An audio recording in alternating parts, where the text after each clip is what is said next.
Tatoita zvekumuka guys kuti yauya akaita namapassport ngawe apiro padenga panapa auye nekamera toni akaitaura namapassport ngauye panapa auye apire padenga. Patrick, chekutanga Antoinette ndandisineyo kuSouth Africa recently. Last year wakatouya last year ndakati tutese. Ndandauya kuzoita sei Anto? Taura chokwadi ako. Pandakadarika kuSouth Africa ndandichiti ndikuzoitei. Wakanga wauya wakauya kuzotenga mota yako nemba. No, kwete ipapo ndikuti zvandavinga kuzotora. Wakanga wauya kuzotora vana, wakauya uchitora vana veimwe, I think is it just a friend or a colleague? Vangani? 3.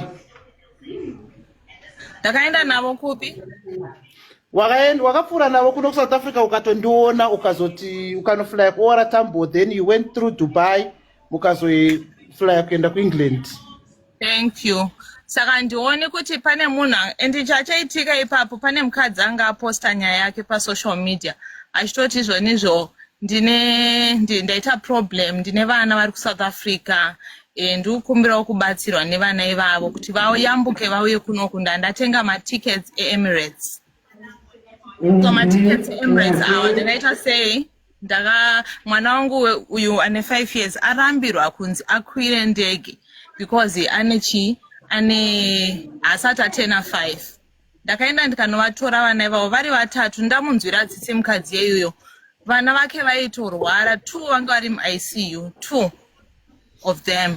Ndakatora vana guys, vana vanga vakapfeka mapijamas pakashata nevana ivavo but ndakavatora ndikauya navo kuna mai vavo straight paManchester airport ndikati and anga ari muCOS.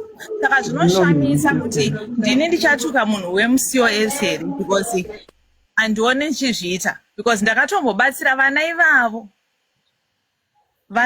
ndakavabatsira guys and mukadzi wacho akatenda zvikapera handambostoka life yake kana kuita sei but mapictures ndinawo vana ivavo. Shame because vana vanga vakapfeka maslippers nemasocks. Imagine paDubai apa ione wakaita kubhura mucheno but hapana zvandaikwanisa kuita. So kana makatiziva tisati tawana mapepa 15 years ago hapana munhu anozvagwa kuZimbabwe anobva auya achitopiwa British citizenship. British citizenship inorwirwa, muri kunzwa here?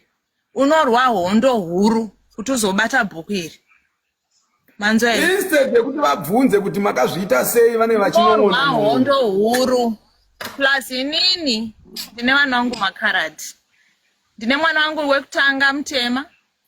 Then ndine mwana wangu wechi2 mukunzwisa saka newechi3. So inini kana makunyatsotsvaga nyaya dzenyu tsvakiridzai vakomana tiwinzirei nyaya dziri serious dzekuti maybe ndakauraya munhu ndozvingatotibatsira. Manzwa here? Ndozvingatotibatsira. Kana wakandiziva ndisandanawo mapepa kudhara, kana wakandiziva ndiri kunursing school kuDurban, University of Durban ndichiri student nurse, uyai nenyaya dzenyu chaidzo dzamune mafacts nadzo. Musakanganisire vamwe vada kubatsirwa pamberi. Ndo chandautaura chekutanga ndosaka ndati boyera anditya. Chechipiri Louisa handisi kurwa newe mudikani. Ndikushama kuti ndikungonzi Louisa akavhura life. Andiuyiko ukupedza you're finishing ukuzvipedzera nguva yako uchindiadresa. Andiuyiko because andina hondo newe, handisi kukutsvaka, tachingotaura nawo sezvairi unless iwewe uri kuda kutibhula kuti tibve panapa paTikTok because handina kumbotukana nhasi, handina kumutuka Louisa. So I don't know kuti ari kundivhurira live on what grounds? What have I done to her? My threats, my V11. Guys, bring it. Antuka, bring it. Manzwere, bring it. Kona ne V11 kani aiwa. Deva kapurita kudhara kani naiwe daily. Deva kapurita kara hakuna itsoko dzoga dziri kutsvaka pekupfira idzo. Twandiri kutonzwe kwashi kutowa kuda kutofa.